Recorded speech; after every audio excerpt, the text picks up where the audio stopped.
تو سلامت رہے۔ واضح ہے کہ الحمدللہ علماء کرام کی اتنی بڑی تعداد کا اجتماع ہے، اور اس میں اگر کوئی مذاکرہ ہو جائے، علمی اور دینی مذاکرہ، تو یقیناً فائدہ مند ہے، مفید ہے۔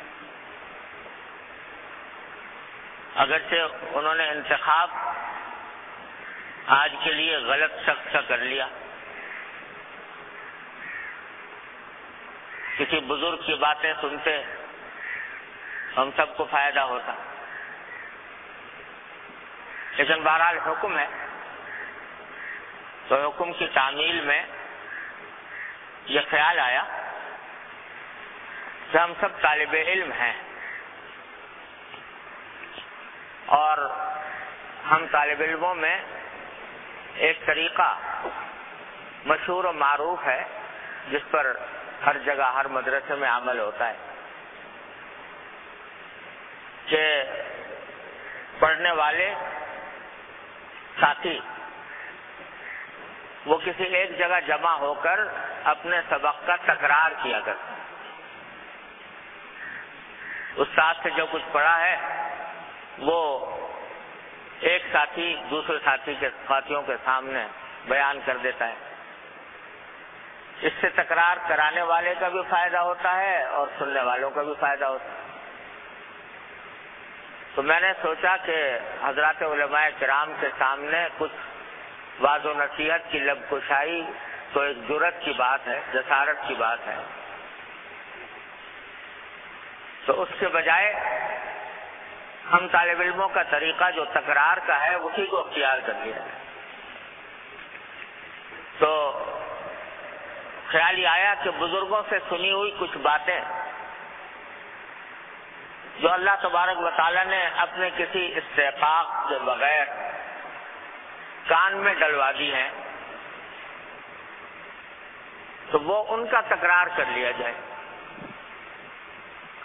الحمدللہ اللہ تبارک و تعالیٰ کا یہ فضل و کرم ہے، اس کا انعام و احسان ہے کہ ہمیں اللہ تبارک و تعالیٰ نے کچھ اکابر کی زیارت کروائی، ان کی خدمت میں رہنے کا کچھ موقع عطا فرمایا، ان کی ڈیوٹیاں سیدھی کرنے کی توفیق بخشی، تو انہوں نے زبردستی ہمارے کانوں میں کچھ باتیں ڈال دی ہیں۔ یہ ان کا کرم تھا کہ ہماری کسی طلب کے بغیر، کسی استحقاق کے بغیر وہ باتیں ہمیں کچھ نہ صرف یہ کہ سنا گئے بلکہ پلا گئے۔ الحمدللہ وہ دل میں بیٹھی ہوئی ہے، اور اس پر عمل کی توفیق بھی اللہ تبارک و تعالیٰ تعالیٰ فرما دے، لیکن اس کا مذاکرہ اور تکرار بھی یقیناً تذکیر کا سبب ہوتا ہے۔ اس لیے کچھ متفرق باتیں جو بزرگوں سے سنی ہوئی ہیں وہی انہی کا اس وقت تکرار مقصود ہے۔ الحمدللہ ہم سب دینی مدارس سے وابستہ ہیں۔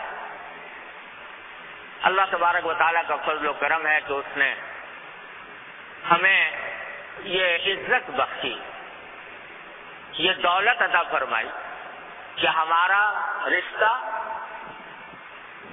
علماء دین کے ساتھ جوڑ دیا، اور ان اداروں کے ساتھ ہمیں وابستہ فرما دیا جو اللہ اور اللہ کے رسول صلی اللہ علیہ وسلم کے دین کی تعلیم و تحقیق میں لگے ہوئے ہیں۔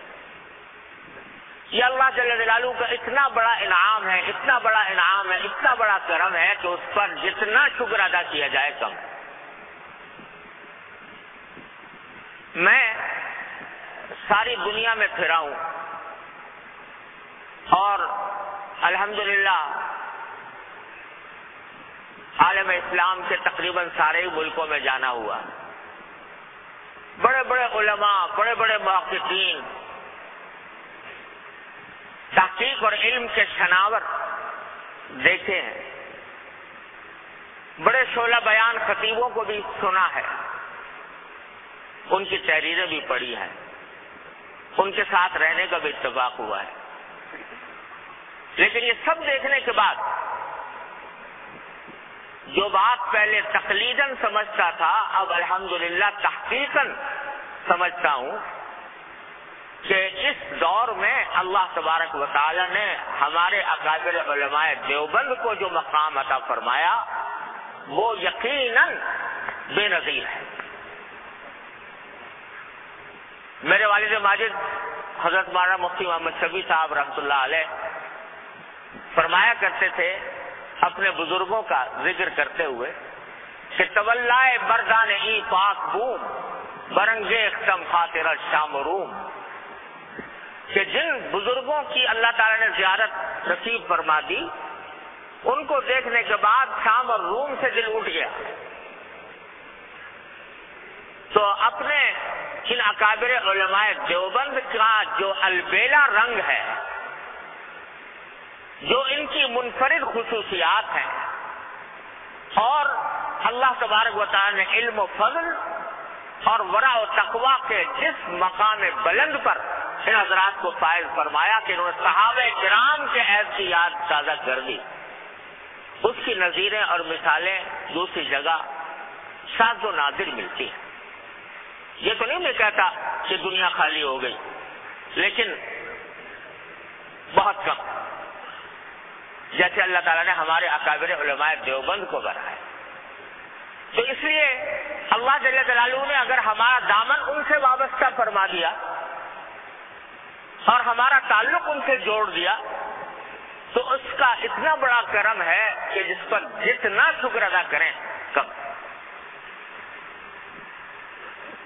یہ وہ طائفہ ہے بغالب ظن بلکہ بدرجہ یقین، جس کا نبی کریم صلی اللہ علیہ وسلم فرمایا کہ لا تزال طائفۃ من امتی، ایک طائفہ میری امت کا ایسا رہے گا کہ جو حق پر قائم ہوگا اور تحریفات اور بدعتوں اور غلطیوں اور گمراہیوں سے اللہ تعالیٰ اس کو محفوظ رکھے گا۔ ہمارے اکابر علماء دیوبند کا طائفہ انشاءاللہ اس میں داخل ہے۔ لیکن سوال یہ ہے کہ ان حضرات اکابر علماء دیوبند جن کے ہم نام لیوا ہیں، حضرت مولانا محمد قاسم نانوتوی رحمۃ اللہ علیہ سے لے کر حضرت مدنی رحمۃ اللہ علیہ تک جن بزرگوں کے ہم نام لیوا ہیں، کیا ان کی کیا خصوصیت تھی؟ وہ کیا انفرادی بات تھی جس نے ان کو یہ مقام عطا فرمایا؟ کیا علم و فضل؟ بے شک علم و فضل میں طاق تھے، لیکن علم و فضل رکھنے والے دنیا میں بہت ہیں، اور اگر آپ عالم اسلام کے مختلف خطوں میں جا کر دیکھیں تو اب بھی ایسے ایسے لوگ موجود ہیں کہ ان کی نظیریں علم کے اعتبار سے ملنی مشکل ہے۔ ابھی کچھ عرصے پہلے شام میرا جانا ہوا تھا، تو وہاں ایک بزرگ سے ملاقات ہوئی کہ جن کو پوری شامی حفظ ہے، رد المختار پوری شامی حفظ، تو ایسے ایسے لوگ بھی موجود ہیں، علم و فضل کی کمی نہیں، لیکن جس چیز نے ان حضرات اکابر علماء دیوبند کو انفرادی خصوصیات عطا فرمائی وہ یہ کہ اللہ تبارک و تعالی نے ان کو جو اخلاص عطا فرمایا، ان کو جو للہیت عطا فرمائی، ان کو جو تواضع عطا فرمائی، ان کو جو فنائیت عطا فرمائی، ان کے اخلاق اور کردار میں، ان کے عمل میں صحابہ کرام رضی اللہ تعالی عنہ اجمعین کے عمل کی جو جھلکیاں دنیا کو دکھائیں وہ بہت نایاب ہے۔ میرے والد ماجد حضرت مولانا مفتی محمد شفیع صاحب قدس اللہ تعالیٰ سرہ فرمایا کرتے تھے کہ یہ نہ سمجھو کہ ہم ان بزرگوں پر ان کے علم کی وجہ سے فدا ہیں، فدا ہیں ان کے علم کی وجہ سے بھی، اور اس سے زیادہ اس علم کو جس طرح انہوں نے اپنی زندگی میں اپنایا اور اس کی جو مثالیں قائم کی، اس کی وجہ سے فدا ہے۔ تو مدارس دینیہ کی اصل بنیاد اخلاص اور للہیت پر ہے، دیانت اور امانت پر ہے، اللہ تبارک و تعالیٰ کی طرف رجوع اور انابت پر ہے۔ یہ ہے اصل روح۔ اور اسی وجہ سے آپ حضرات نے سنا ہوگا کہ دارالعلوم دیوبند کی تاریخ جو ایک جملے کے ذریعے نکالی گئی ہے وہ یہ ہے کہ در مدرسہ خانقاہ دیدیں، یہ ان حروف سے تاریخ نکلتی ہے دارالعلوم دیوبند کے قیام کی، در مدرسہ خانقاہ دیدیں۔ اور میرے دادا حضرت مولانا محمد یاسین صاحب رحمۃ اللہ علیہ، حضرت مفتی محمد شفیع صاحب رحمۃ اللہ علیہ کے والد ماجد مولانا محمد یاسین صاحب رحمۃ اللہ دارالعلوم دیوبند کے ہم عمر تھے۔ ہم عمر ہونے کے معنی یہ کہ جس سال پیدا ہوئے اسی سال دارالعلوم دیوبند قائم ہوا۔ تو وہ فرمایا کرتے تھے کہ ہم نے دارالعلوم دیوبند کا وہ زمانہ دیکھا ہے جب اس کے شیخ الحدیث سے لے کر چپراسی اور چوکیدار تک ہر شخص صاحب نسبت ولی اللہ تھا۔ چوکیدار دارالعلوم کا دربان وہ دروازے پر بیٹھا چوکیداری کر رہا ہے اور اس کے لطائف سکہ جاری ہیں۔ وہ زمانہ میں ہم نے دیکھا ہے، حضرت فرماتے تھے۔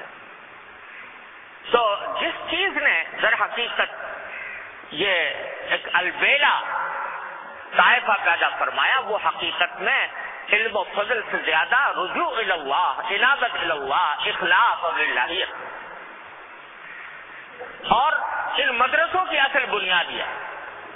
مدرسہ اس لیے نہیں کہ میرا بھی ایک مدرسہ ہو جائے، اس لیے نہیں کہ میں بھی معتمم بن جاؤں یا مدرس بن جاؤں، مدرسہ اس لیے کہ یہ اللہ جل جلالہ کے دین کی خدمت کا ایک راستہ اللہ تبارک و تعالیٰ عطا فرما دے۔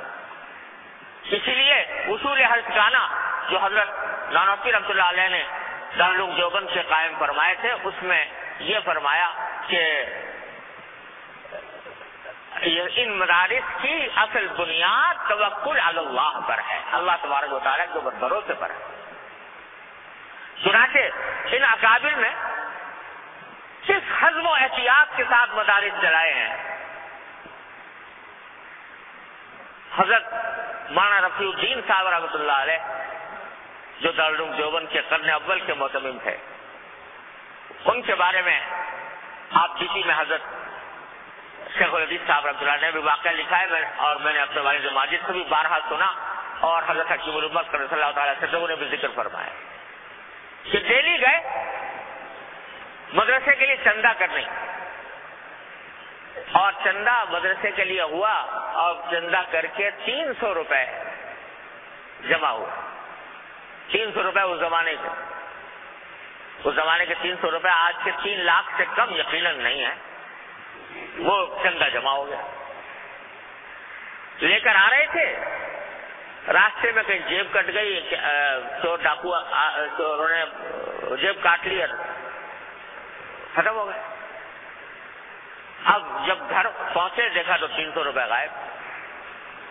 تو حضرت مولانا رفیع الدین صاحب رحمۃ اللہ علیہ نے، حالانکہ کچھ زیادہ مالی اعتبار سے کوئی بہت زیادہ مالدار آدمی نہیں تھے، لیکن سوچا کہ مدرسے کا پیسہ ہے، ختم ہو گیا، لہذا کسی طرح قرض ورض کر کے، کسی طرح مصیبت جھیل کر وہ 300 روپے مدرسے میں داخل۔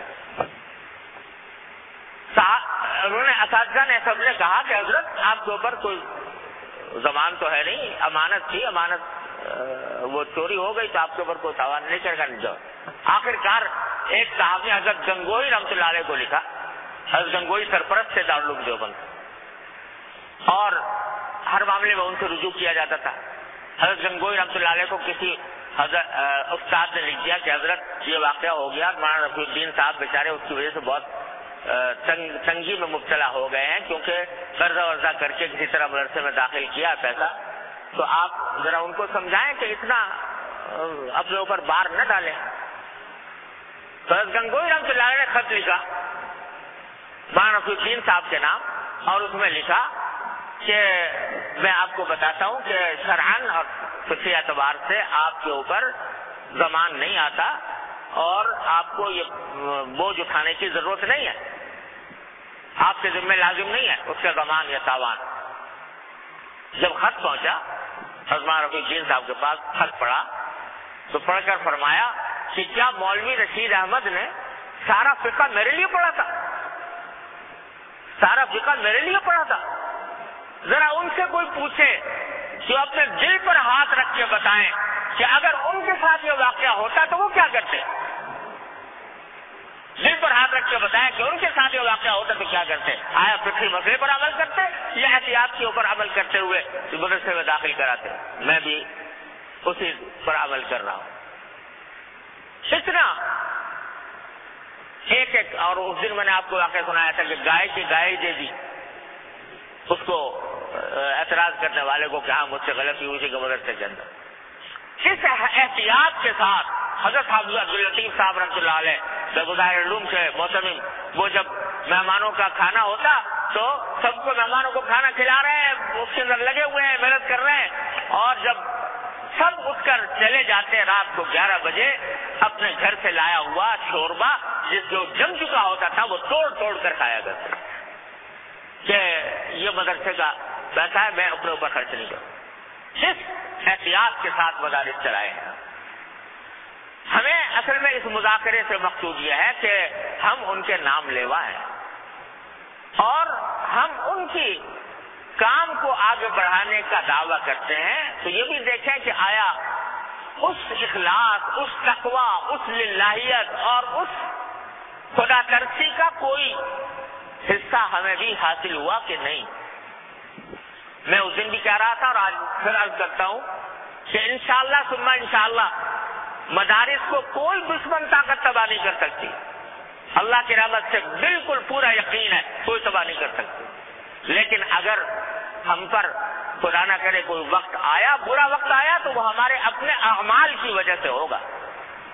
دیکھیے اگر ہم مدارس کے اوپر کوئی شخص یہ اعتراض کرتا ہے کہ یہ پرانے ہیں، دقیانوسی ہیں، رجت پسند ہیں، تو اس کا ہم جواب دینے کو تیار ہیں، الحمدللہ جواب دیا ہے اور معقولیت کے ساتھ دیا گیا ہے۔ اگر کوئی کہے کہ بھئی یہ پرانے وقتوں کے لوگ ہیں، اس کا جواب ہمارے پاس موجود ہے، دینے کو تیار ہے الحمدللہ۔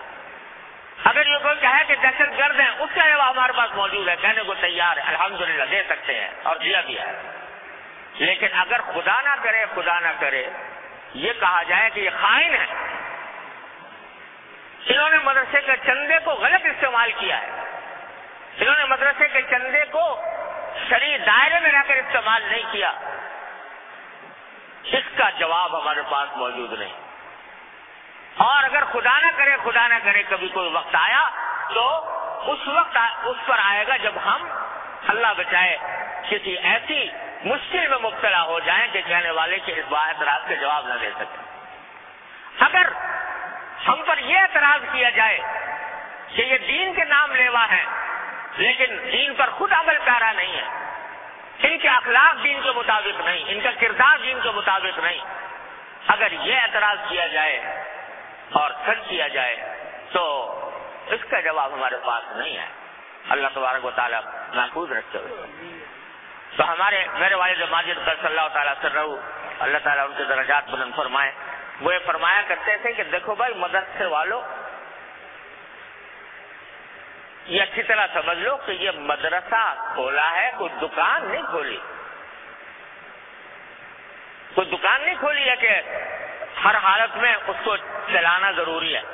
اگر اصول صحیحہ کے ساتھ، دیانت اور امانت کے ساتھ، اخلاص اور للہیت کے ساتھ چلا سکتے ہو تو چلانا، اور اگر نہیں چلا سکتے تو تالا ڈال کر بند کر دو، یہ بہتر ہے بنسبت اس کے کہ مدرسہ قائم ہی رہے ہر حال میں۔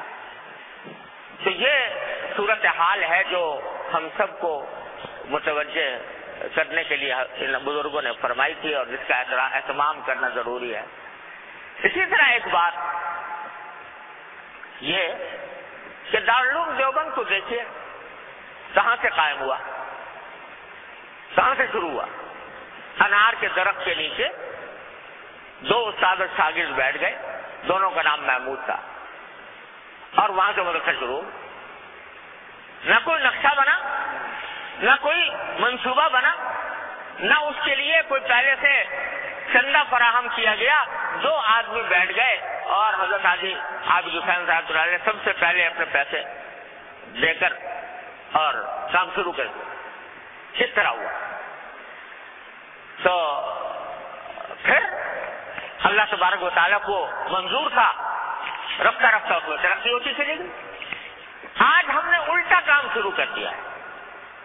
الٹا کام یہ شروع کر دیا ہے، پہلے منصوبہ بنے گا اور اس منصوبے کے تحت اتنی بڑی عمارت ہوگی، اتنے طلبہ ہوں گے، اتنے اساتذہ ہوں گے، اتنے اس کے اندر فلاں فلاں انتظامات ہوں گے، اور وہ کیونکہ موجود وسائل کے اندر موجود نہیں ہے، اس واسطے اس کے لیے چندہ چاہیے. اور چندے کے لیے تو جب اتنی بڑی رقم چاہیے چندے کے لیے تو اس میں پھر اصول کی بھی رعایت ضروری نہیں. اس میں اہل علم کی تذلیل ہو تو، اس میں اہل دین کی تذلیل ہو تو، لیکن چندہ چاہیے. تو اس کے نتیجے میں اس کا نتیجہ یہ ہے کہ منصوبہ پہلے بنا لیا، وسائل بعد میں اکٹھے کر رہے، تو اس کے نتیجے میں اہل علم کو اہل مال کے سامنے، دولت مند اور سرمایہ دار لوگوں کے سامنے اپنے اصولوں سے بعض اوقات تجاوز کرنا پڑ جاتا ہے. اہل دین کی تذلیل ہوتی ہے. ہمارے حضرت حکیم الامت مولانا تھانوی رحمۃ اللہ علیہ کا پورا رسالہ ہے چندے کے احکام کے اوپر، کون سا چندہ جائز ہے، کون سا ناجائز ہے. یہاں تک فرمایا کرتے تھے کہ اگر کسی دکان پر میں جاؤں چندے کے لیے، خود وہ چندہ جو دے میں اس کو قبول نہیں کرتا، اس واسطے کہ میری شخصیت سے کا دباؤ محسوس کر کے وہ دے رہا ہے، تو طیب نفس نہیں ہے. لا یحل مال امرئ مسلم الا بطیب نفس منہ. لہذا طیب نفس نہیں ہے. میں اس کو جائز نہیں سمجھتا کہ کوئی بڑے عالم سغا وغیرہ پہن کے اور امامہ لگا کر اور پورے اپنے حوالی موالی کے ساتھ کسی دکان پر پہنچ گیا کہ بھائی چندہ دو ہمارے ساتھ. اب وہ اگر نہ بھی اس کے دل میں آ رہا ہو، طیب نفس نہیں ہے، لیکن صاحب اس سے بڑے جو غادری علماء ہمارے پاس آ گئے، تو اب اس کو میں کیسے اس کے بغیر رخصت کروں؟ تو طیب نفس نہیں ہوگی اور پھر بھی دے گا. تو وہ طیب نفس کے بغیر چندہ آ رہا ہے، لہٰذا وہ کسی طرح وہ فرماتے تھے میں اس کو جائز نہیں سمجھتا. کہیں جاتے اور وہاں پر واز کہا، واز کے بعد کوئی چندہ دے رہا، حضرت نے فرمایا کہ بھائی چندہ دینا تو براہ راست بھیج دو، میں نہیں لیتا. یہاں تک استغنا کا معاملہ فرمایا چندے کے معاملے میں. لیکن ہاں بے شک چندہ اس معنی میں کہ جو بے تکلف ہیں، جن کے بارے میں معلوم ہے کہ بھائی یہ حضرات جو ہیں یہ خود ان کی خواہش ہوگی کہ کوئی صحیح موقع، صحیح موقع سامنے آ جائے تو یہ اس کو غنیمت سمجھیں گے، تو اس طرح چندہ کر لے، ان سے ذکر کر دینے میں کوئی مذائقہ نہیں. لیکن جس طرح اہل علم کی تذلیل کے ساتھ چندے کا اکٹھا کرنا، یہ دوہری غلطی ہے، اور وہ ضرورت پڑتی ہے اس وجہ سے کہ منصوبے پہلے بنا لیے اور اس کے بعد پھر چندہ کرنا شروع کیا. ہمارے بزرگوں کا اکابر دیوبند جن کا ہم نام لیوا ہیں، ان کا ہاں تو معاملہ یہ تھا کہ اگر کسی وقت مدرسے کے لیے ضرورت پیش آ گئی تو مدرسے کی ضرورت کے موقع پر سب سے پہلا کام رجوع اللہ، یا اللہ آپ سے مانگتے ہیں. اگر آپ کے نزدیک یہ کام صحیح ہے تو اس کے لیے اسباب معاوضہ فرما دیجیے پردہ غیب سے، اور اگر آپ کے نزدیک یہ معاملہ صحیح نہیں ہے تو ہمیں ہٹا لیجیے، اس سے بچا لیجیے. یہ سب سے پہلے اللہ تبارک و تعالیٰ کی طرف. اس کے بعد پھر جائز حدود میں اور مناسب حدود میں اپنے دوستوں سے، عزیزوں سے، بے تکلف لوگوں سے کہہ دیا تو کوئی اس میں مذائقہ نہیں. لیکن جس انداز سے ایک طریقہ چل پڑا ہے کندھے کا، یہ ہمارے اکابر کا یہ طریقہ اس طرح نہیں، اس پر ہم سب کو غور کرنا چاہیے اور اس سلسلے میں جو طریقہ صحیح ہے اس کو اختیار کرنے کی فکر کرنی چاہیے۔ تیسری بات یہ ہے اور وہ بڑی اہم ہے کہ یہ اخلاص اور للہیت اور یہ تواضع، کیسی تواضع کہ ہر شخص، میرے والد ماجد رحمۃ اللہ علیہ فرمایا کرتے تھے کہ ہمارے اساتذہ کرام، حضرت والد صاحب نے جن سے پڑھا ہے اس سے قلند حضرت مولانا محمود حسن صاحب رحمۃ اللہ علیہ، حضرت علامہ انور شاہ صاحب کشمیری رحمۃ اللہ علیہ، حضرت مولانا سید اصغر حسین صاحب رحمۃ اللہ علیہ، حضرت مولانا شبیر احمد صاحب عثمانی رحمۃ اللہ، ان حضرات سے والد صاحب نے پڑھا ہے۔ تو فرماتے تھے کہ میں نے اپنے زمانے میں اپنے بزرگوں کو دیکھا کہ ان میں سے ہر شخص اپنے کو چھوٹا دوسرے کو بڑا سمجھتا تھا، یہاں تک کہ واقعہ سنایا ایک دن کہ حضرت شیخ ایک دعوت تھی، کسی جگہ کھانے کی دعوت، وہاں حضرت شیخ الہند بھی تشریف لے گئے اور حضرت مولانا حافظ محمد احمد صاحب رحمۃ اللہ علیہ جو دارالعلوم کے محتمم تھے وہ بھی تشریف لے گئے اور دوسرے اساتذہ کرام بھی تھے۔ تو وہاں اس دعوت میں کوئی چیز ایسی نظر آئی جو منکرات میں سے تھی یا منکر جیسی تھی۔ تو ایک شخص نے آ کر شیخ الہند سے کہا کہ حضرت یہ فلاں منکر ہو رہا ہے، تو آپ صاحب دعوت کو اس پر روکیے، اس کو منع کیجیے۔ تو بے ساختہ شیخ الہند کے منہ سے جو جملہ نکلا وہ یہ کہ بھائی بڑے موجود ہیں، حافظ احمد صاحب رحمۃ اللہ علیہ کی طرف اشارہ کرتے ہوئے، محتمم صاحب کی طرف اشارہ کرتے ہوئے بڑے موجود ہیں، ان سے کہنا چاہیے۔ تو والد صاحب فرمایا کرتے تھے کہ ان میں سے ہر شخص دوسرے کو بڑا سمجھتا تھا، اپنے کو چھوٹا سمجھتا تھا، نتیجہ یہ کہ سب بڑے تھے۔ اور آج ہم میں سے ہر شخص اپنے کو بڑا سمجھتا ہے، دوسرے کو چھوٹا سمجھتا ہے، نتیجہ یہ کہ سب چھوٹے ہیں۔ یہ جملہ میں نے عبد الواحد ماجد رحمۃ اللہ سے پتہ نہیں کتنی بار سنا۔ یہ تواضع کا مقام تھا ان حضرات کا، اس درجے کے تواضع کا مقام تھا۔ ان کے درمیان آپس میں اگر کوئی اختلاف بھی ہوا تو اس اختلاف کے اندر بھی مثالیں قائم کی محبت کی، ان حضرات نے مثالیں قائم کی، ایسی مثالیں قائم کی کہ جس کی نظیر ملی۔ آپ حضرات جانتے ہیں حضرت تھانوی رحمۃ اللہ علیہ، حضرت مدنی رحمۃ اللہ علیہ کے درمیان تحریک آزادی ہند کے معاملے میں اختلاف ہوا تھا۔ حضرت تھانوی کا موقف کچھ اور تھا، حضرت مدنی رحمۃ اللہ علیہ کا کچھ اور تھا، لیکن خود میرے والد نے اپنے سے میں نے براہ راست سنا ہے کہ حضرت مدنی ایک دن حضرت مدنی رحمۃ اللہ علیہ، مولانا آزاد علی صاحب رحمۃ اللہ علیہ، شیخ الادب، ان حضرات نے دیوبند میں تو کہا کہ بہت دن ہو گئے حضرت مولانا تھانوی کے پاس گئے ہوئے، چلو ان سے ملنے کے لیے چلتے۔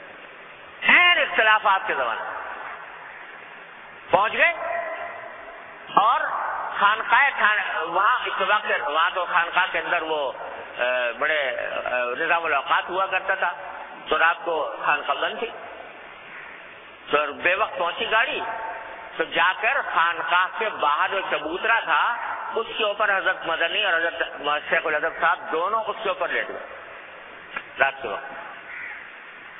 حضرت مولانا تھانوی رحمۃ اللہ علیہ جب صبح کو فجر کی نماز کے لیے تشریف لائے، دیکھا کہ دو آدمی وہاں پر لیٹے ہوئے ہیں، قریب جا کر دیکھا تو حضرت مدنی اور حضرت آزاد علی صاحب رحمۃ اللہ علیہ۔ حضرت نے فرمایا کہ حضرت آپ نے کیا غضب کیا کہ آپ مجھے نہیں بتایا، نہیں آپ یہاں پر تشریف لے آئے؟ فرمایا، انہوں نے کہا کہ نہیں ہمیں معلوم تھا کہ آپ کا نظام الاوقات ایسا ہے، تو اس واسطے ہم نے آپ کو تکلیف دینا مناسب نہیں سمجھا۔ حضرت خان نے فرمایا کہ حضرت وہ سارا نظام الاوقات تو اپنی جگہ پر عام لوگوں کے لیے ہے، سہولت کے لیے ہے، لیکن آپ کے لیے تو نہیں تھا۔ لیکن تشریف لائے، پھر باہم شیر و شکر ہو کر بیٹھے، باتیں کی اور اختلاف اپنے حضرت اسی زمانے میں حضرت مدنی رحمۃ اللہ علیہ، اللہ تعالیٰ ان کے درجات بلند فرمائے، ہمارے والد ماجد رحمۃ اللہ فرمایا کرتے تھے کہ حضرت مدنی رحمۃ اللہ علیہ کو لوگوں نے سیاست کے نام سے تو پہچانا، لیکن حضرت مدنی رحمۃ اللہ علیہ کے جو کمالات تھے حضرت شیخ الہند رحمۃ اللہ علیہ کے نسبت سے ان سے بہت کم لوگ پوری طرح واقف ہیں حضرت مدنی رحمۃ اللہ علیہ کے کمالات. تو اس میں اسی زمانے میں حضرت مولانا سید اکبر حسین صاحب رحمۃ اللہ علیہ جو میاں صاحب رحمۃ اللہ علیہ کے نام سے مشہور ہیں. یہ واقعہ شاید ہی دنیا میں گنے چنے افراد کو معلوم ہوگا کہ حضرت میاں صاحب رحمۃ اللہ علیہ مولانا سید اکبر حسین صاحب رحمۃ اللہ علیہ یہ ان اختلافات میں حضرت تھانوی رحمۃ اللہ علیہ کے ساتھ تھے. وہ حضرت مدنی رحمۃ اللہ علیہ سے اختلاف رکھتے تھے. اتفاق سے دیوبند میں قحط پڑ گیا, بارش نہیں ہو رہی, تو حضرت مدنی رحمۃ اللہ علیہ نے اعلان کیا نماز استسقاء, تو 3 دن نماز استسقاء ہو. پہلے دن گئے نماز استسقاء ہوئی واپس آ گئے, دوسرے دن گئے ہوئی واپس آ گئے. تیسرے دن جب نماز استسقاء کا وقت آیا تو حضرت میاں صاحب حضرت مولانا سید اکبر حسین صاحب رحمۃ اللہ علیہ نے حضرت مدنی رحمۃ اللہ علیہ سے عرض کیا کہ حضرت اگر آپ کی اجازت ہو آج نماز میں پڑھا دوں. ساری زندگی کبھی نماز نہیں پڑھا دیتا, اور اگر کوئی کہے بھی کہ نماز پڑھا دیں تو نماز پڑھانے سے پرہیز کرتے تھے, امامت نہیں کرتے. ان سے خود اپنے فرمائش سے عرض کیا کہ حضرت اجازت ہو تو نماز پڑھا دیں. سبحان اللہ, ضرور پڑھائی. حضرت میاں صاحب نے نماز پڑھا, چلے آئے. بھائی صاحب فرماتے ہیں میں حیران تھا کہ ساری زندگی کبھی حضرت میاں صاحب رحمۃ اللہ علیہ نماز پڑھانے کے لیے آگے نہیں بڑھتے تھے, آج خود کیسے مصلی پر آگے گئے اور نماز پڑھائی, کیا وجہ؟ تو میں نے پوچھا حضرت میاں صاحب کہ حضرت کیا وجہ ہے؟ کہتے چھوڑو بھی, بس آیا خیال آ گیا تھا دل میں نماز. نہیں حضرت بتائیے کیا بات؟ جب بہت اصرار کیا تو فرمایا کہ ارے بھائی حضرت مدنی رحمۃ اللہ علیہ کے بارے میں بعض بدتمیز قسم کے لوگ جو ادھر ادھر کی باتیں کرتے ہیں, تو میں حضرت میاں صاحب صاحب کشف تھے, اللہ تعالیٰ نے کشف کا دیا تھا. تو بھائی دیکھو بات یہ تھی کہ بارش تو ہونی نہیں تھی, مقدر نہیں تھی بارش, سنت استسقاء ادا کرنی تھی, وہ ادا ہو گئی, بارش نہیں ہونی. لیکن اگر حضرت مدنی رحمۃ اللہ علیہ 3 دن پڑھاتے رہتے تو بعض بدتمیز لوگ جو حضرت کے بارے میں ادھر ادھر کی باتیں کرتے ہیں ان کو یہ کہنے کا موقع مل جاتا کہ دیکھو حضرت مدنی نماز پڑھائی تھی 3 دن بارش نہیں ہوئی. تو میں نے سوچا میں بھی اس میں شامل ہو جاؤں تاکہ تنہا حضرت مدنی رحمۃ اللہ علیہ کے اوپر بات نہ آئے, میں بھی شامل ہو جاؤں. اس وقت جبکہ اختلاف بھی چل رہا ہے. یہ طریقہ تھا ان بزرگوں کا. تو ان بزرگوں نے یہ جو باوجود اس کے تواضع اور للہیت اخلاص, حضرت حاجی امداد اللہ صاحب مہاجر مکی رحمۃ اللہ علیہ کا قول حضرت خانوی رحمۃ اللہ نے نقل فرمایا ہے کہ آج لوگ اتحاد کی باتیں کرتے ہیں. اتحاد کے لیے 2 لازمی شرطیں ہیں, ایک اخلاص, ایک تواضع. اگر اخلاص نہیں ہوگا کبھی اتحاد قائم نہیں ہو سکتا. تواضع نہیں ہوگی چاہے اخلاص ہی ہو لیکن تواضع نہیں قائم ہو سکتا, اتحاد قائم نہیں ہو سکتا. الحمدللہ ان حضرات نے اختلافات بھی کر کے دکھائے, اور اس کے اندر جو طریقہ جو صحابہ کرام کے زمانے میں, صحابہ کرام کے مشاجرات کے زمانے میں روایتوں میں پڑھا ہے, اس کی نظیرہ قائم کر کے دکھائیں ان بزرگوں نے. یہ ساری باتیں جو ہیں اس کی جڑ اور بنیاد ایک ہے جو آج ہم سے چھوٹتی جا رہی ہے. اگر غور سے دیکھا جائے تو ان کی کہاں سے آ گئی تھی یہ تواضع, کہاں سے آ گئی تھی للہیت, کہاں سے یہ اللہ تبارک و تعالیٰ نے یہ مقام بخشا تھا؟ وجہ اس کی یہ تھی کہ حضرت نانوتوی رحمۃ اللہ علیہ سے لے کر حضرت مدنی رحمۃ اللہ علیہ تک, حضرت علامہ عثمانی تک کوئی بزرگ آپ کو ایسا نہیں ملے گا, کوئی ایک بھی جس نے صرف درس نظامی سے فراغت پر اکتفا کیا ہو. ہر ایک نے فارغ ہونے کے بعد اور سارے علوم پڑھنے کے بعد کسی نہ کسی اللہ والے سے رجوع کر کے اپنا تزکیہ کروایا. کوئی ایک بھی مثال ایسی نہیں ملے گی. حضرت گنگوئی، حضرت نانوتوی رحمت اللہ تعالی علیہما وہ علم و فضل کے چھناور. حضرت نانوتوی رحمۃ اللہ علیہ کی کتاب آب حیات بڑے بڑے علماء کی سمجھ سے بالا تر ہے. حضرت تھانوی رحمۃ اللہ علیہ فرماتے ہیں کہ حضرت نانوتوی رحمۃ اللہ علیہ کی کتابوں سے میں استفادہ نہیں کر سکتا. حضرت تھانوی رحمۃ اللہ علیہ فرما رہے ہیں کیوں نہیں کر سکتا کہ اگر تھوڑی دیر تک پڑھتا ہوں تو سمجھ میں آتے ہیں، اس کے بعد پھر عالم بالا کی باتیں کرنے لگتے ہیں حضرت نانوتوی رحمۃ اللہ علیہ، اور اس کو سمجھنے کے لیے بہت تکلف کرنا پڑتا ہے. تکلف کا میرا ذہن عادی نہیں ہے، اس واسطے محروم رہتا ہوں حضرت نانوتوی رحمۃ اللہ علیہ کی باتیں سمجھنے سے. اس مقام کا آدمی، لیکن سب کچھ کرنے کے بعد، سارے علوم حاصل کرنے کے بعد حضرت حاجی امداد اللہ صاحب مہاجر مکی رحمۃ اللہ علیہ کی خدمت میں پہنچے. اور کون حاجی امداد اللہ صاحب؟ جنہوں نے پورا درس نظامی بھی نہیں پڑھا، حضوری کافیہ تک پڑھے تھے بچے، اور درس نظامی نہیں پڑھا تھا، اور ان کے سے جا کر اپنی اصلاح کروائی. تو کسی نے پوچھا حضرت نانوتوی رحمۃ اللہ علیہ سے اور حضرت گنگوئی رحمۃ اللہ علیہ سے کہ حضرت یہ عجیب الٹا معاملہ ہے، ان کو چاہیے تھا کہ آپ کے پاس آتے، وہ عالم نہیں تھے، آپ عالم تھے، آپ گئے ان کے پاس، یہ کیوں؟ تو حضرت نے اس کے جواب میں یہ فرمایا کہ ارے بھائی، میں تمہیں ایک مثال سے سمجھاتا ہوں.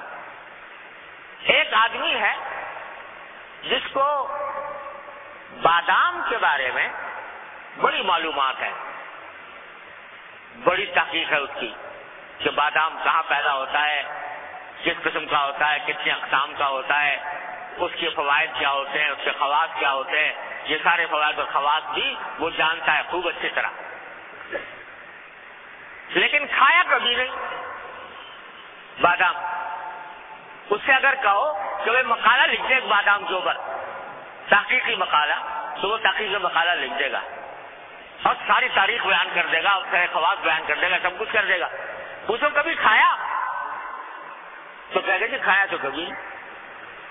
اور ایک آدمی ہے جس کو معلومات تو کچھ نہیں ہے کہ بادام کہاں پیدا ہوتا ہے اور کیا تاریخ ہے اس کی اور کیا اس کے خواص ہے، کیا ہوا ہے، لیکن روز کھاتا ہے صبح شام. تو بتاؤ دونوں میں سے کون افضل ہوا، وہ یا پہلا یا دوسرا؟ لوگوں نے کہا ہے بھائی وہ مقالہ لکھنے سے کیا ہوتا ہے، بادام کھانے سے جو فائدہ ہوگا وہ بادام پہ مقالہ لکھنے سے تو نہیں ہوگا. تو حضرت نے جواب میں فرمایا کہ ہماری مثال ایسی ہے کہ ہمیں سارے مقالے بھی لکھنے کو تیار تھے بادام کے بارے میں، لیکن کھایا نہیں تھا. حضرت حاجی صاحب رحمۃ اللہ علیہ کی خدمت میں پہنچے تو انہوں نے بادام اٹھا کر ہمارے منہ میں رکھ دیا، چلو اب کھاؤ. تو یہ کون کہہ رہا ہے بھائی؟ حضرت گنگوئی، حضرت نانوتوی رحمۃ اللہ علیہ. حضرت گنگوئی رحمۃ اللہ علیہ جو ہیں، یہ جب فارغ ہوئے درس نظامی سے تو تشریف لے گئے تھے حضرت تھانہ بھون میں. ایک بزرگ تھے شیخ مولانا شیخ محمد تھانوی رحمۃ اللہ علیہ. یہ انہوں نے ایک رسالہ لکھا تھا شیخ محمد تھانوی رحمۃ اللہ علیہ نے. اس میں کوئی فقہی اعتبار سے کوئی ایسی بات تھی کہ جس سے حضرت گنگوئی کو اتفاق نہیں تھا. تو حضرت گنگوئی نئے نئے فارغ ہوئے تھے، جوش خروش تھا، تو یہ گئے اور جا کے مناظرہ کروں گا شیخ محمد تھانوی رحمۃ اللہ علیہ کہ آپ نے جو یہ بات لکھی ہے وہ غلط لکھی ہے. تو وہاں تھانہ بھون میں 3 بزرگ رہا کرتے تھے. ایک حضرت حافظ ضامن شہید رحمۃ اللہ علیہ، ایک مولانا شیخ محمد تھانوی، اور تیسرے حضرت حاجی امداد اللہ صاحب مہاجر مکی رحمۃ اللہ. تو جو سب سے پہلے جاتا تھا آدمی، تو پہلے حضرت حافظ ضامن شہید رحمۃ اللہ علیہ کے پاس جایا کرتا تھا، پھر دوسرے مولانا شیخ محمد تھانوی، پھر تیسرے حضرت حاجی صاحب. ان تینوں کو اقطاب ثلاثہ کہا جاتا ہے. تو جب یہ پہنچے مناظرہ کرنے کے لیے تو پہلے گزرے حافظ ضامن شہید رحمۃ اللہ علیہ کے پاس. حافظ صاحب نے پوچھا بھائی کہ خیریت، کہاں جا رہے؟ کہا کہ جی وہ مولانا شیخ محمد تھانوی نے ایک بڑی غلط بات لکھ دی ہے، تو اس کا میں مناظرہ کرنے جا رہا ہوں ان سے. حافظ صاحب نے کہا ارے بھائی خدا کے بندے بہت تم ابھی یعنی جمعہ 8 دن کی پیدائش اور تم مولانا شیخ محمد تھانوی رحمۃ اللہ علیہ سے مناظرہ کرنے کے لیے جا رہے ہو, یہ بڑی غلط بات ہے. اپنی قدر پہچاننی چاہیے, علماء کی اس طرح توہین نہیں کرنی چاہیے. اگر کوئی اختلاف دیا تو لکھ کے بھیج دو, ان سے بات کر لو, ویسے کہہ دو, لیکن مناظرہ کرنے چلے اس سے بڑے عالم سے. تو حضرت نے کچھ سمجھایا بجھایا تو حضرت گنگوئی رحمۃ اللہ علیہ نے کچھ سمجھ میں آیا تو اچھا کیا کروں, کہا کہ یہاں آئے ہو تو ایسا کرو, وہاں بیٹھے ہیں وہ حضرت حاجی امداد اللہ صاحب مہاجر مکی رحمۃ اللہ علیہ, وہ بڑے بزرگ ہیں, ان کے پاس جاؤ اور ان سے اپنی پہلے اصلاح کرواؤ, پھر کرنا جو کچھ کرنا. وہاں پہنچے حضرت حاجی امداد اللہ صاحب مہاجر مکی رحمۃ اللہ علیہ کی خدمت میں.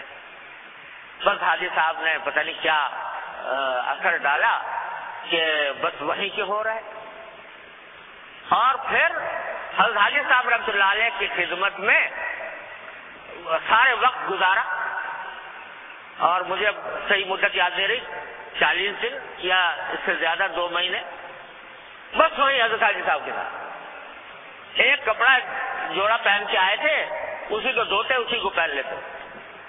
اس طرح وقت گزارا حضرت حاجی صاحب کے ساتھ, فنا ہو کر, اپنے آپ کو مٹا کر, یہاں تک کہ جب فارغ ہو گئے تو حضرت حاجی صاحب رحمۃ اللہ علیہ نے چلتے وقت عرض فرمایا کہ میاں رشید احمد, ہمیں تمہیں جو کچھ دولت دینی تھی دے دی تمہیں, میں ہمیں جو کچھ چیز دینی تھی وہ تمہیں دے دی. یہ کہتے رخصت کر دیا. وہاں پہنچے, گھر پہنچے تو ایک عجیب عالم تھا. پہلے جو کیفیت تھی اس بدل چکی تھی, نہ علم کا غرہ تھا, نہ ناز تھا, نہ غرور تھا, نہ کوئی, اور فنائیت تھی, للہیت تھی. یہاں تک کہ ایسے عالم میں پہنچ گئے کہ استغراق کا عالم جاری ہو گیا مدتوں. یہاں تک کہ حضرت حاجی صاحب رحمۃ اللہ علیہ کو بھی خط نہیں لکھا. حضرت حاجی صاحب رحمۃ اللہ علیہ نے خط میں خط لکھا, خود پیر مرید کو لکھ رہا ہے کہ میاں مولوی رشید احمد صاحب, مدت سے آپ کی خیریت معلوم, عزیز کی خیریت معلوم نہیں ہوئی, کس حال میں ہے بتائیے. تو جواب میں لکھا حضرت گنگوئی رحمۃ اللہ علیہ نے کہ حضرت اپنا حال بے حالی کیا لکھوں, کوئی بات ایسی نہیں تھی جو آپ کی خدمت میں پیش کر سکتا سوائے بدحالی کے کچھ اور نہیں. البتہ آپ کے فیض سے 3 باتیں معلوم ہوتی ہیں, آپ کے فیض سے 3 باتیں معلوم ہوتی ہیں. پہلی بات یہ کہ شریعت طبیعت بن گئی ہے. شریعت, اللہ اکبر, کیا جملہ ہے, شریعت طبیعت بن گئی ہے. یعنی جیسے طبیعی تقاضا ہوتا ہے, انسان کو بھوک لگتی ہے تو کھانے پر مجبور ہوتا ہے, پیاس لگتی ہے تو پانی پینے پر مجبور ہوتا ہے, اسی طرح طبیعی طور پر شریعت پر عمل کرنے پر مجبور ہو گیا ہوں. شریعت کے خلاف کوئی بات نہیں. شریعت طبیعت ہو گئی, بن گئی ہے, اور مادح اور ذام یکساں ہو گئے, برابر ہو گئے. کوئی تعریف کرے یا کوئی مذمت کرے, دونوں برابر والے ہوتے ہیں. نہ تعریف پر خوشی, نہ مذمت پر کوئی غم. مادح اور ذام برابر ہو گئے, اور کسی مسئلے شرعی میں کوئی اشکال باقی نہیں رہا. یہ 3 باتیں لکھی حضرت حاجی صاحب رحمۃ اللہ علیہ کو. جب خط حضرت حاجی صاحب کے بعد پہنچا, آپ نے سر پٹک اور فرمایا کہ یہ کیفیت تو آج تک ہمیں بھی حاصل نہیں جو ان کو حاصل ہو گئی, کہ شریعت طبیعت بن گئی, مادے اور ذام برابر ہو گئے, اور کسی مسئلے شرعی میں کوئی اشکال باقی نہیں رہا. تب بنے ہیں حضرت گنگوئی رحمۃ اللہ علیہ, تب وہ مقام پایا ہے قطب الارشاد. حضرت گنگوئی اپنے آپ کو فنا کر کے, اپنے آپ کو مٹا کر, پھر انہوں نے ان سے اللہ تبارک و تعالیٰ نے فیض پھیلایا ہے. کہاں تک پھیلایا ہے؟ یہ جتنے ہم آپ بیٹھے, اگر ہمیں کچھ کوئی نماز پڑھنے کی توفیق ہو جاتی ہے, کوئی علم کی بات کرنے کی توفیق ہو جاتی ہے, سب کا صدقہ جاریہ ان کو پہنچ رہا ہے. یہ جو فیض پھیلا ہے در حقیقت یہ محض علم کی بنا پر نہیں, بلکہ کس بنا پر کہ اپنے آپ کو اللہ والے کے سامنے جا کر مٹا دیا، فنا کر دیا. جب تک یہ نہیں ہوتا اس وقت تک میرے شیخ حضرت عارفی قدس اللہ تعالیٰ سرہ فرمایا کرتے تھے کہ دیکھو جب چاول پکاتے ہو نا پلاؤ وغیرہ، تو جب تک چاول کچے ہوتے ہیں تو خوب ان میں ابال آتا ہے، کھٹ کھٹ کھٹ کھٹ بولتے رہتے کچے ہیں چاول، کھٹ کھٹ بول رہے ہیں تو مطلب کچے ہیں. ایک مرحلہ آئے گا جب یہ ان کو دم نکالا جائے گا، ان کا چاولوں کا آگ پر سے ہٹا کے اس کو دم نکال دیا. جب دم نکل گیا تو نہ کھٹ کھٹ نہ پھٹ پھٹ، وہ خاموش سکوت، اس کے اوپر کوئی آواز نہیں آ رہی، بالکل دم نکل کے وہ ایسے ہو گئے جیسے بے جان. جب بے جان ہو جاتے ہیں تو اس کے اندر سے خوشبو پھوٹ پڑتی ہے، اس کے اندر سے اس کے ذائقہ پیدا ہوتا ہے، اس کی خوشبو پھوٹ پڑتی ہے، سارے ماحول کو اپنی خوشبو سے وہ مہکا دیتے ہیں. تو فرمایا کرتے تھے کہ جب تک انسان پھٹ پھٹ کر رہا ہے نا، اپنی تکبر میں، اپنی رعونت میں، اپنے عجب میں مبتلا ہے، دانے میں مبتلا ہے، اس وقت تک نہ اس میں ذائقہ، نہ اس میں رنگ، نہ اس میں مزہ، نہ اس میں خوشبو.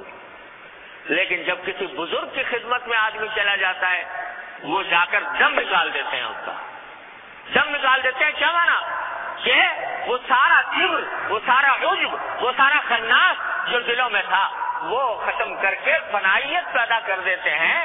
تو اس کے نتیجے میں دم جب نکل جاتا ہے تو پھر خوشبو پھوٹ پڑتی ہے چاردانگ عالم میں. صبا جو ملنا تو کہنا یہ میرے یوسف سے کہ پھوٹ نکلی کہ تیرے پیرہن سے بو تیری. تو اس وقت سارے عالم کو خوشبو جو ہے وہ مہکا دیتی ہے. کب مہکاتی ہے؟ جب فنائیت کے مقام پر آ جائے انسان. یہ ہے کہ دانا خاک میں مل کر گلے گلزار ہوتا ہے. جب دانا خاک میں مل جاتا ہے فنائیت پیدا ہو جاتی ہے تو پھر ہوتا ہے. یہ ساری باتیں کیسے پیدا ہوئی؟ یہ کسی اللہ والے کے پاس جا کر اپنے آپ کو مٹا دینے سے ہوتا ہے. حال را بگدار صاحب حال تو ایک مرنے کا ملے پامال تو. یہ ہے راستہ. ایک مرتبہ حضرت رشید علمت بانا تھانوی رحمۃ اللہ علیہ ذکر فرما رہے تھے کہ بھائی اصل چیز جو ہے وہ محبت ہے. محبت اللہ کی، اللہ کے رسول صلی اللہ علیہ وسلم کی صلی اللہ علیہ وسلم. یہ محبت جب دل میں پیدا ہو جاتی ہے تو پھر وہ راستے خود کھول دیتی ہے. تو حضرت مجذوب صاحب رحمۃ اللہ علیہ جو حضرت کے خاص مریدین میں سے تھے، فرمانے لگے، پوچھا حضرت سے کہ حضرت یہ محبت پیدا کیسے ہو یہ محبت جس کی آپ اتنی بات کریں، اصل چیز محبت ہے. یہ محبت اللہ اور اللہ کے رسول صلی اللہ علیہ وسلم کی، یہ پیدا کیسے ہو؟ تو ایک لمحے تأمل فرمایا اور پھر فرمایا کہ کسی محبت والے کی جوتیوں میں جا پڑو. کسی محبت والے کی جوتیوں میں جا پڑو تو یہ محبت تمہارے پاس بھی آ جائے گی. تو میرے بھائیوں، عرض یہ کرنا تھا کہ ہم لوگ الحمدللہ اللہ تبارک و تعالیٰ کا فضل و کرم ہے، انہی بزرگوں کے نام لیوا ہیں، لیکن یہ بنیاد جو ہمارے اکابر کے اخلاص و للہیت کی بنیاد تھی، یعنی کسی اللہ والے کی صحبت میں رہ کر اپنے آپ کو فنا کرنا اور اس کے ذریعے تزکیہ کروانا اخلاق کا، اس سے ہم لوگ دور ہوتے جا رہے ہیں، غافل ہوتے جا رہے ہیں. اس کی وجہ سے بہت سی خرابیاں پیدا ہو رہی ہیں. تو میں نے جیسے عرض کیا، اکابر علماء دیوبند میں سب بلا استثناء سب نے یہ کام کیا، اور اس کے نتیجے میں اللہ تعالیٰ نے ان کی خوشبو پھیلائی، چاردانگ عالم میں پھیلائی. اس کے نتیجے میں اللہ تبارک و تعالیٰ نے ان کے فیض سے ساری دنیا کو سیراب کیا. تو اس طرف ہمیں واپس جانے کی ضرورت ہے، اس کا اہتمام کرنے کی ضرورت ہے. اور جس دن یہ اہتمام ہمارے دلوں میں پیدا ہو گیا تو اللہ جل جلالہ کی رحمت سے امید ہے کہ انشاءاللہ اللہ تبارک و تعالیٰ اپنے فضل و کرم سے ہمیں ہمارے مدارس میں ظاہری اور باطنی ترقیات عطا فرمائیں گے، ہمارے مدارس کو جسم اور روح کے ساتھ دین کی خدمت کی توفیق عطا فرمائیں گے، اور انشاءاللہ کوئی دنیا کی طاقت ان کا بال بیکا نہیں کر سکے گی اگر اللہ تعالیٰ نے اس راستے پر قائم رکھا۔ اللہ تبارک و تعالیٰ اپنے فضل و کرم سے ہم سب کو اس کی توفیق عطا فرمائے۔